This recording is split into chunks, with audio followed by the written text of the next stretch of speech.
Hola a todos, ¿cómo están?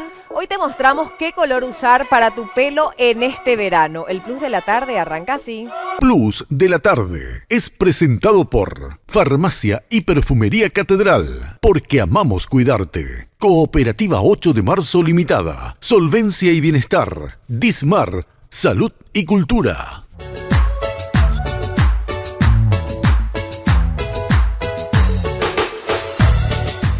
Luis, ¿cómo estamos? Me traes toda la tendencia en colores. Daisy, buenas tardes, por supuesto. Como siempre, lo que se viene, primavera, verano, 2017 y ya 2018, por supuesto. Entonces, arrancamos con esto. Sí. Bueno, la gama de los rojizos. La gama de los rojizos, una gama dentro de los cálidos con un corte asimétrico que se ve bastante preponderante en esta foto. Por supuesto que se viene con todo, es un color cálido y que va destinado exclusivamente para las mujeres con tez blanca.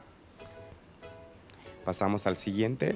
Bueno, es un color de fantasía, los colores de fantasía que vienen con todo el auge dentro de todo lo que es los coloridos más destacados para esta estación, dentro de los fucsia, de los verdes, de los amarillos, de los naranjas, una infinidad de colores que podés usar y lo podés usar en una cabellera, en un corte corto, en un corte carré, en un bot, etcétera. Pasamos al rubio, y el rubio es que no va a pasar de moda, se viene con todo para la temporada de verano, que bueno, por supuesto que se impone de vuelta el balayage para melenas, para cabellos largos y por supuesto fumando siempre la raíz oscura y dejando las puntas a un estilo californiano, un desgaste de puntas.